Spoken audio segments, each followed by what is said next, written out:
दोस्तों, horror high के आज के एपिसोड में आप सभी लोगों का स्वागत करता हूँ। आज मेरे द्वारा लाई गई कहानी सुनिए और बताइए ये कहानी आप लोगों को कैसी लगी। तो चलिए आज की कहानी की शुरुआत करते हैं। ये घटना तब की है जब मेरी नानी की उम्र यही करीब 14-15 साल की रही होगी।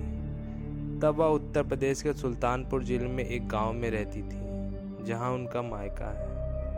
उस समय अक्सर बंजारे नट अपनी टोलियां बनाकर घूमा करते थे। ये नट और बंजारे एक स्थान से दूसरे स्थान पर घूमते थे और जहाँ ज़्यादा आबादी देखते थे वहाँ पर अपना मेला लगाकर करतब दिखाया करते थे और पैसे कमाते थे। ये बंजारे हमेशा अच्छे नहीं होते थे।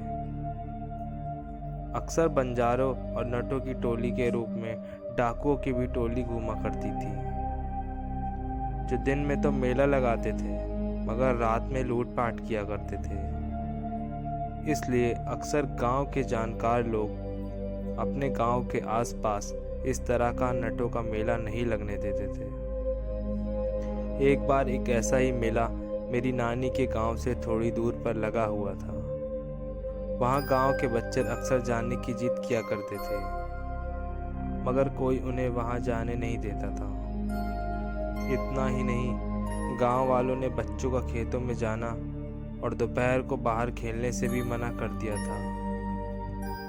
बच्चों को ये बात बहुत खराब लगती थी मगर बड़ों के आगे बच्चों की कहाँ चलती। इसलिए बच्चे ना चाहते हुए भी सिर्फ तभी तक घर के बाहर खेलते थे जब तक कोई ना कोई बड़ा उनके साथ रहता था। मेरी नानी ये सब रोज देखती थी और खेलती नहीं थी। ऐसा सिलसिला करीब 1 महीने तक चला जब तक वहाँ वो नटों का मेला लगा हुआ था। नानी को ये बात बहुत अजीब लगती थी कि नटों का टोला हो या डाकुओं का, आखिर बच्चों के ऊपर ये बंदिश क्यों है। खैर, इस बात का जवाब बच्चों को सिर्फ यही मिलता था कि ये नट उन्हें पकड़ ले जाएंगे। करीब 1 महीने तक बच्चों पर बंदिश और बड़ों पर डर का साया रहा। इन सब बंदिशों के बावजूद एक दिन सुबह 10 बजे के करीब गांव में काफ़ी शोर शराबा मचा और पता लगा कि पड़ोस का एक छोटा बच्चा, करीब 10 साल का लड़का, घर से बाहर आया था और गायब हो गया। पूरे गांव में उसे ढूंढा गया मगर कहीं उसका पता नहीं चला। आखिर गांव के हर घर से बड़े मर्द जोर शोर से उस लड़के की तलाश में लग गए। उन्हें शायद आने वाले खतरे का पता था, इसलिए वो पहले से ही गांव और खेत का चप्पा चप्पा छान मारा। उन लोगों ने जब उस लड़के की गांव में खूब अच्छे से खोज की तो ये बात निश्चित हो गई कि वो लड़का गांव में नहीं है। फिर वहां के सारे मर्द एकत्र हुए और बिना किसी देर के अपने हंसिए, कुल्हाड़ी, कुदाल वगैरह लेकर चल पड़े और उस नटों की टोली की तरफ गए। उस बच्चे के घर पर रोना पिटना मचा हुआ था। आसपास के सब लोग अपनी शंकाएं जताते और बच्चे को बार बार ढूंढते मगर इसका कोई फायदा नहीं हो रहा था। दूसरी तरफ जब मर्दों की टोली उन बंजारों के मेले के पास पहुंची तो वो चौंक गए। वहाँ सब कुछ खाली था, सिर्फ चूल्हों की राख और तंबू गाड़ने के निशान मौजूद थे। अब सबका शक यकीन में बदल चुका था कि बच्चों को कोई और नहीं, वो नट ही चुरा के ले गए। अब गांव के सारे लोग वही रणनीति बनाने लगे कि आगे क्या किया जाए। सबने अलग अलग दिशा में जाने का फैसला किया क्योंकि तब यातायात की इतनी सुविधा नहीं थी, इसलिए उन बंजारों का बहुत दूर निकलना असंभव था। लेकिन उनसे लड़ने का सामर्थ्य भी सब नहीं रखते थे क्योंकि ये बंजारे अच्छे लड़ाके हुआ करते थे, इसलिए रणनीति बनाना बहुत ज़रूरी था। फिर सबने तय किया कि हर रास्ते पर हर दिशा की तरफ कुछ लोग जाएंगे और पता चलते ही सब एकत्र होकर वहां जाकर उस बच्चे की तलाश करेंगे। और वो लोग ना मिले तो दोपहर 3 बजे से पहले सब अपने गांव में एकत्र हो जाएंगे। सब लोगों ने एक अलग अलग दिशा पकड़ी और अपनी अपनी राह चल पड़े। 5-5 लोगों का समूह अपनी अपनी राह पर अग्रसर था। पश्चिम की तरफ जाने वाले समूह के आखिरी उनके निशान और वो उनका टोला मिल गया। उन सबके पास वापस जाकर बाकी लोगों को बुलाने का वक्त नहीं था, इसलिए वो मौके की तलाश करने लगे और उनके झुंड में उस बच्चे को तलाशने लगे, लेकिन वहां पर उस बच्चे का कोई सुराग नहीं मिला। फिर उन्होंने ये सोच लिया कि शायद बच्चा इनके पास नहीं है, वरना ये उसे अचेत अवस्था में ही सही साथ तो रखते।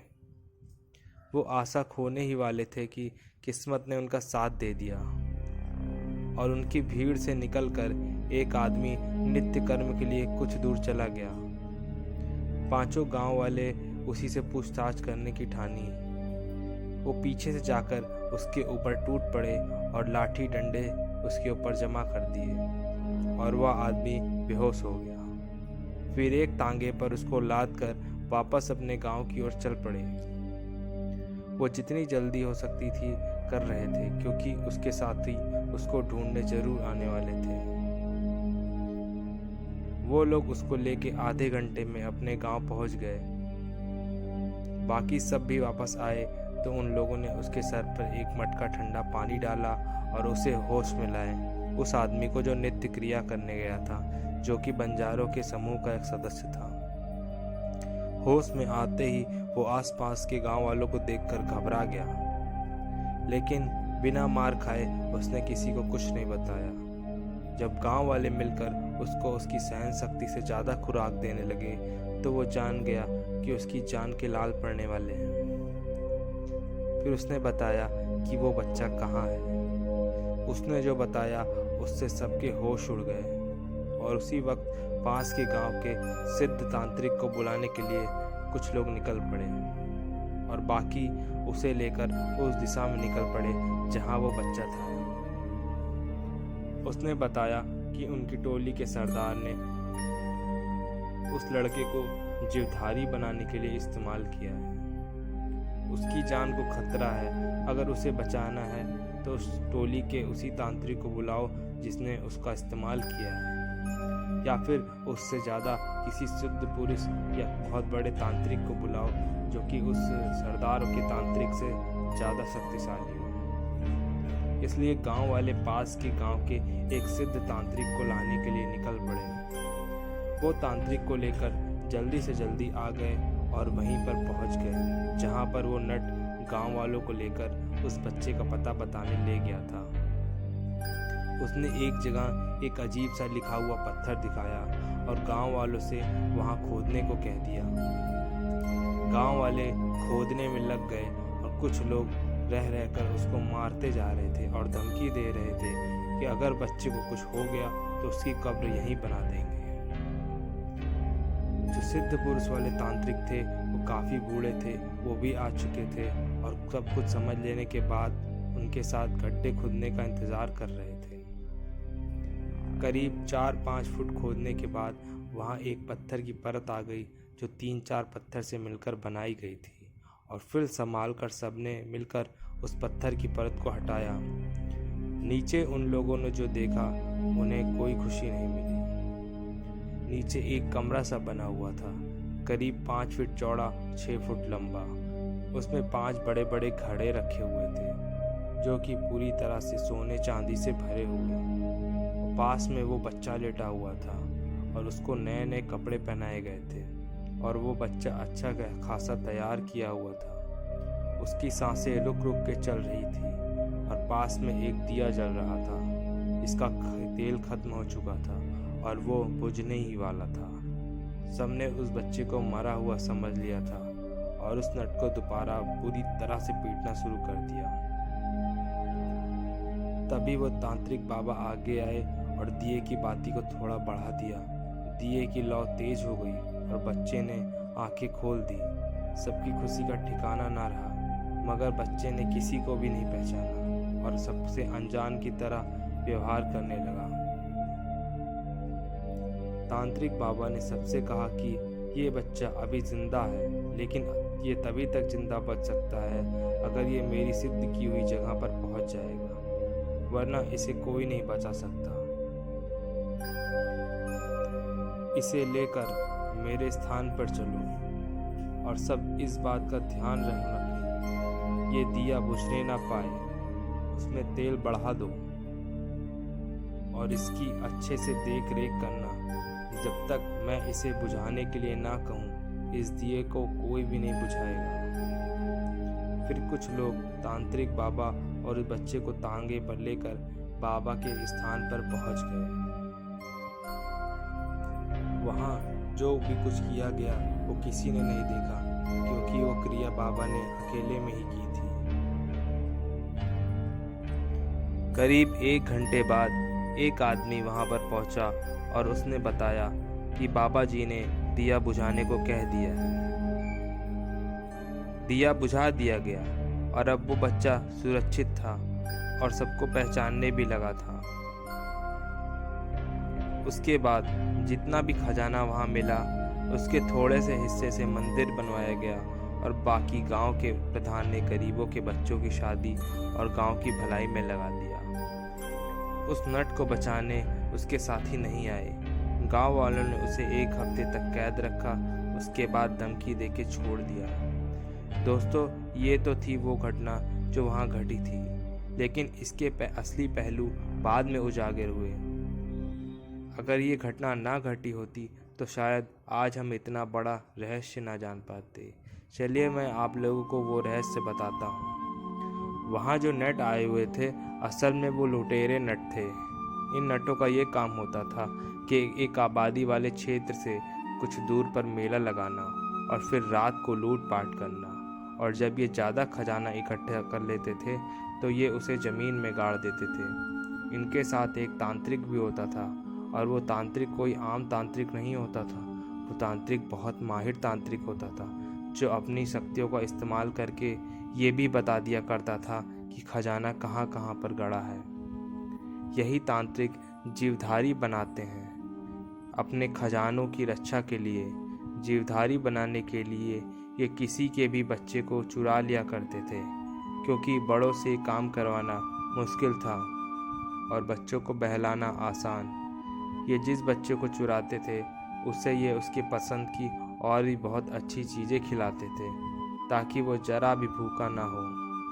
फिर उसे नहला धुलाकर नए नए कपड़े पहनाए जाते थे, पैरों में रंग, आँखों में काजल और बालों में खास किस्म का तेल लगाकर उन्हें बैठाया जाता था। फिर तांत्रिक अपनी क्रिया करते थे, जिसमें वो बच्चा अपनी सुध बुध खो देता था। उस बच्चे को भिन्न भिन्न शक्तियों से सुसज्जित किया जाता था और उसके नाम का दिया उसके बगल जला दिया जाता था। उसके बाद उसके सामने उस कबीले का सरदार आता था और कहता था, देखो मुझे और अच्छी तरह से पहचान लो, ये खजाना मेरा है और तुम इसके रक्षक हो। जो मेरे सिवा मेरा खजाना लेगा, तुम उसको जिंदा नहीं छोड़ना। मैं वापस आऊँगा और अपना खजाना ले जाऊँगा। उसके बाद तुम आज़ाद हो जाओगे। ऐसी तांत्रिक क्रिया के बाद वो बच्चा उस इंसान को नहीं बल्कि आत्मा को पहचान लेता है। फिर वो उसे खजाने के साथ उस गड्ढे में दफन करके चले जाते थे। जैसे ही दिया बुझता था, उसकी आत्मा निकल जाती थी शरीर में से और एक अत्यधिक शक्तिशाली शक्ति का रूप ले लेती थी, और महीने, साल, सदियों तक अगर वो कबीले वाले ना आए तो उनके खजाने की रक्षा करती थी।